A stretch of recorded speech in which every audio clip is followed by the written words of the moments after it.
Here we go. But I'm not domino. I got the funk flow to make your draws drop slow.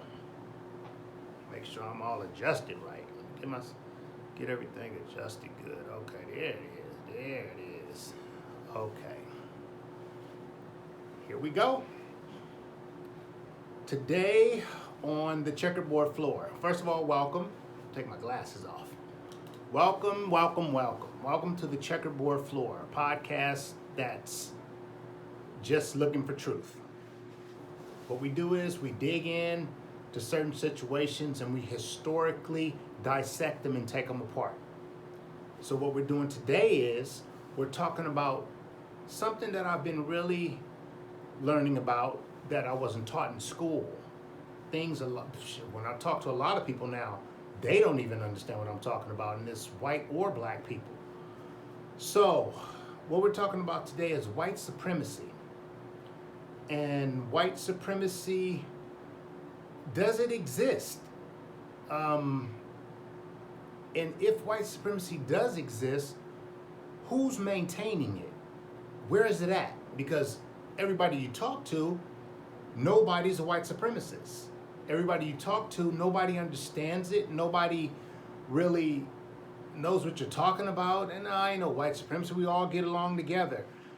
Now understand this also. I'm not talking about white people, because all white people aren't white supremacists. I'm talking about people that, which was taught to me, that in thought and practice, they think that their race is superior to those that are non-white. So you got to understand that. I'm talking about those that think that they are superior over others who aren't white. Those are white supremacists, not white people. So I just want to put that disclaimer in there so you understand that I'm not just talking about people in general or in general. White supremacy, does it exist? And who's maintaining it?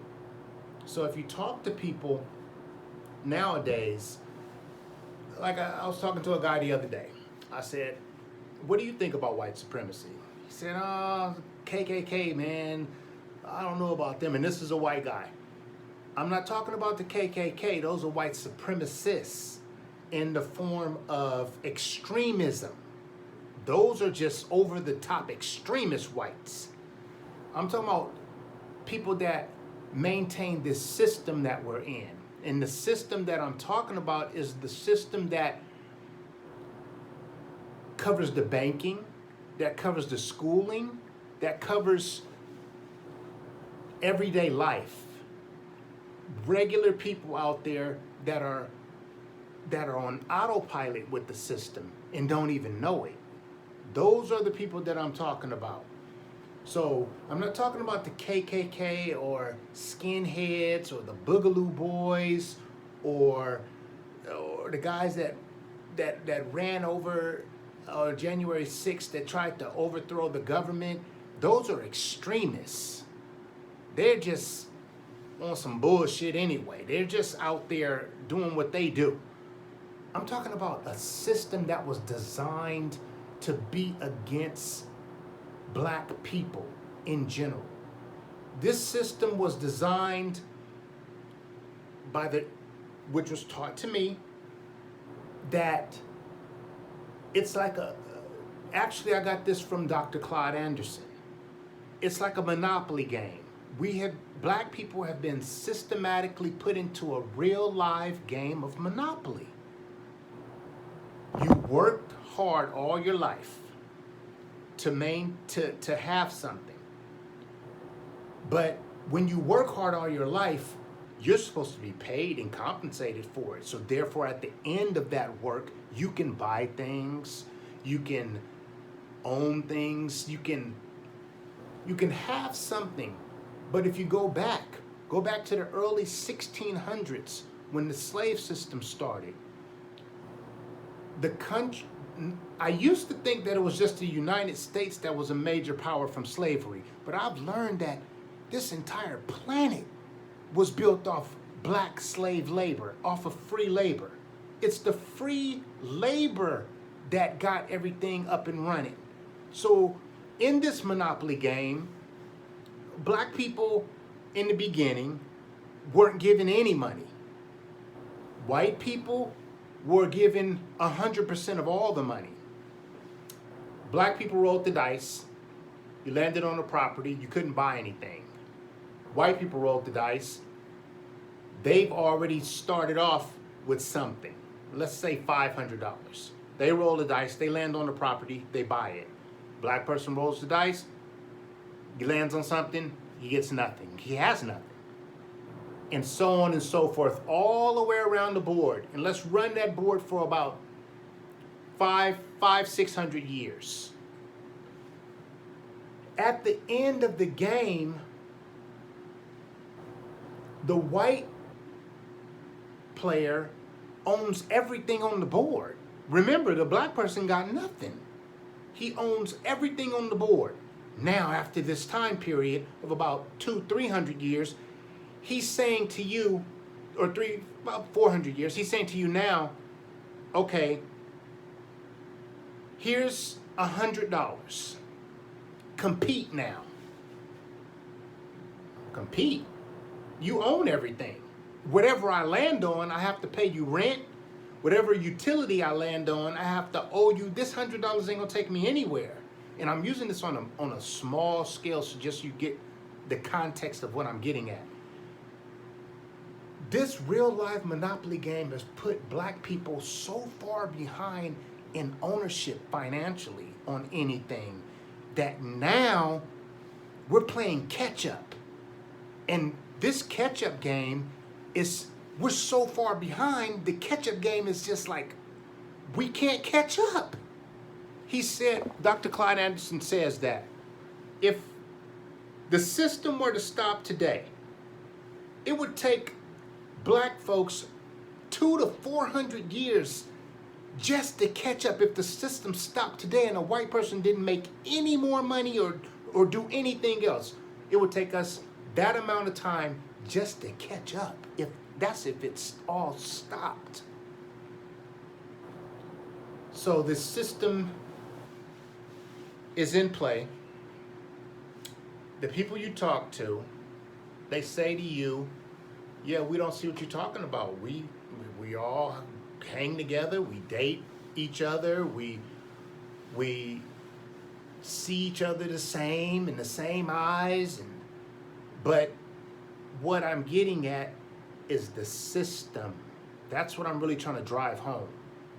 It's not about what you think about a person or who you're sleeping with or anything of that nature. It's the system that's in play.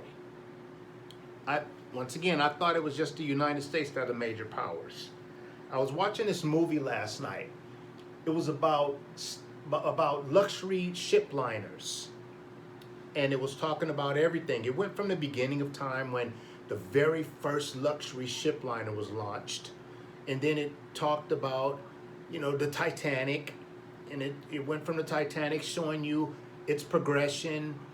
And then it went to who's next in line, the Queen Mary. It talks about the Queen Mary ship. And then it went on to discuss and talk about, what else? The United States Glory, or the United States ship liner that was put into play, and it was a luxury liner. It just went down the line of luxury liners and ships.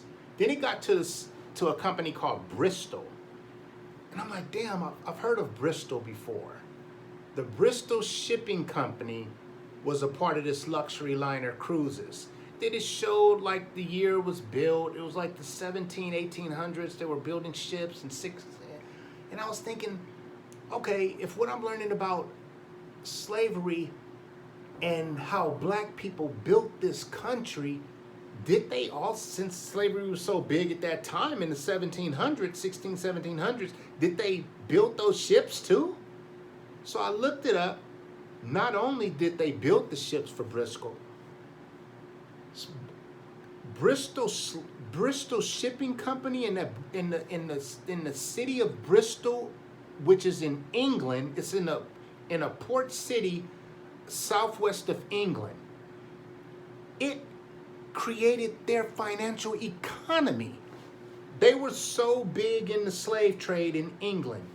So I'm thinking, wow, man, it's not just the United States that black slave labor built. It literally created the financial system on this planet.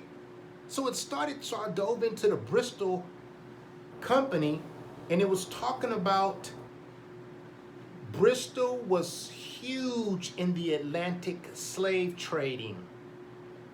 They were part of the shipping trade that dominated the shipping trade sector. So anything traded in ships had to go through these companies in England, including the slave trade. So sending them through the slave trade in the 17th, 18th century, a lot of the slaves from England were sent to Ireland. And Ireland and England had a system set up that they would company together and build everything from the slave trade, from shipping to agriculture to, you got to remember, they needed shackles, chains, boats, food, clothing. It was a system that was designed. So this blew my mind, man. I'm like, wow, it was worldwide. And that system in Bristol's, they said they shipped over 500,000 slaves from Africa during their time period of trading.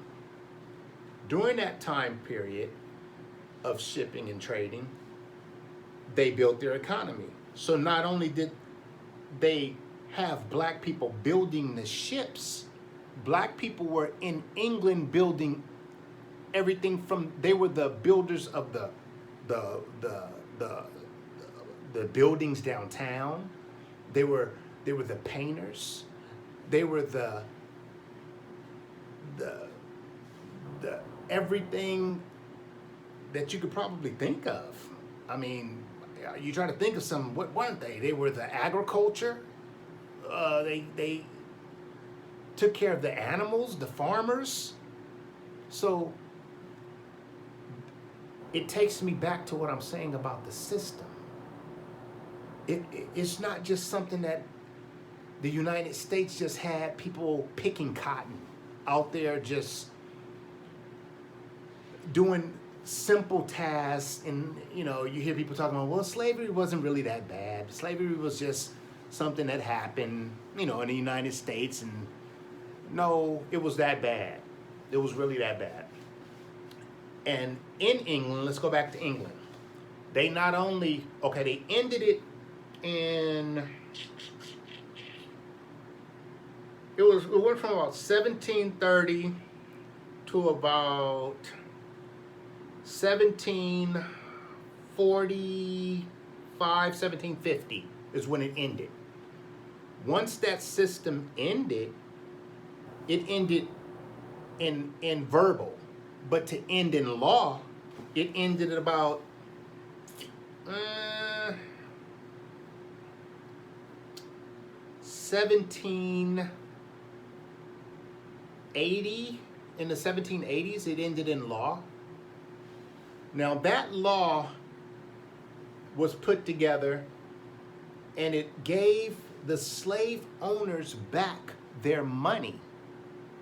Hear me out now. England had to take a loan with the government of England just to pay back the slave owners that since they had to stop slavery, hell, a lot of slave owners had a lot of money invested in this. So they had to get their money back. They told the government, we need our money back from everything we put into this. Well, about how much do you think they had invested into this slave system? They had over 500,000 euros invested in the slave system at that time. today's money in 2020, today's money, it would be worth about $2 billion in today's money. 500,000 euros then is worth $2 billion now. That's what was invested. So, when I say this system, who's vested?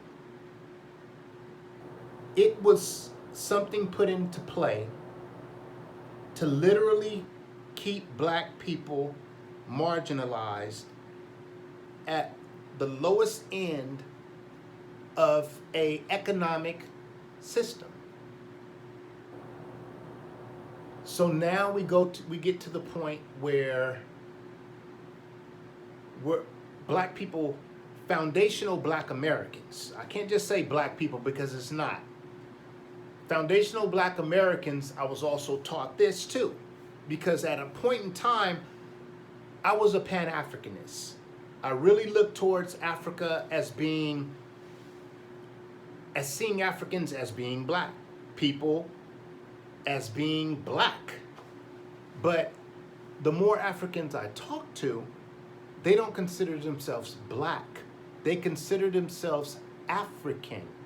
And that's real strange to me. How do you look like me?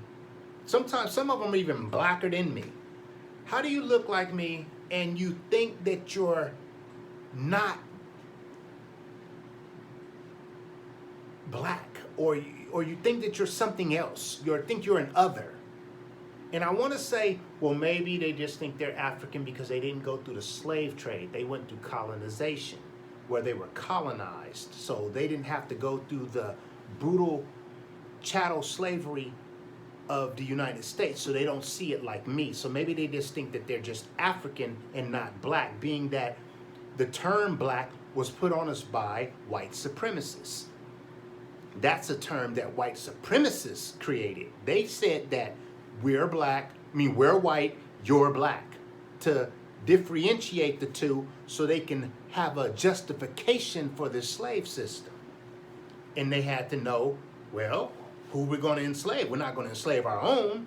We can't enslave a guy from Ireland or a guy from Germany and this and that because they look like us. So we have to create a system of something that differentiates the two, which is going to be a black and white thing.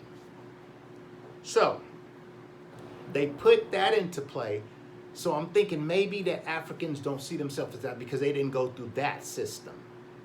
But the more you talk to people and the more you learn, you realize they know exactly who they are. They know that they're black.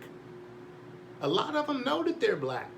They call themselves African and choose to stick with that African title because they want to be different than who we are over here. Because they see us as foundational black Americans, as being the descendants of slaves, as, oh, you guys were slaves, as a bad thing. We see it as a thing of honor because we were slaves at one point, and we're the great grandchildren of those people. We're the great grandchildren of those enslaved people. So we see it as a badge of honor because we're still here fighting. We're still here going through not what they went through, but we're still here. And the people that I talk to from the diaspora, now they're here and they come from a different place. That different place where they come from is more so colonized, not chattel slaveried. So they get here and they're so happy to be here because they won the lottery in their minds. Schooling, work, cooperation. That's all that they're thinking of. White supremacy? No, that's not in their minds. They don't look at white supremacists as white supremacists. They look at them as, oh, he's just a white man. He did nothing wrong. He helps us. He does this. He does that. He brought me over. He let me and my family come here. No. So basically, it's from what I'm getting from the conversations with them, is I'm not finna fuck up because I'm not trying to go back to that. So they fall right in line. A lot of them, not all, but a lot of them fall right in line, and they start just falling in line with the BS that's going on. So, it just takes me back to trying to get some type of understanding of why they think they're this, and when they're really, they're black. Oh, I thought they were black, but they see themselves as something else. Also learned that over in their countries, they have such division there. There's so many tribes. I didn't even know this. There's so many tribes over in Africa that look at each other as different. I might be from a tribe. You walk 5 miles down the road, it's another group of people there. Just as black as me. I see them as different, or different people. The division is so divided over there that when they come here, I get it. They see us as another tribe. So, yeah, that takes me to just that point, man. So that's all a part of that white supremacist system that I'm talking about, man. There's a lot of colonized minds out there that don't understand that they're playing into the system. And white supremacy.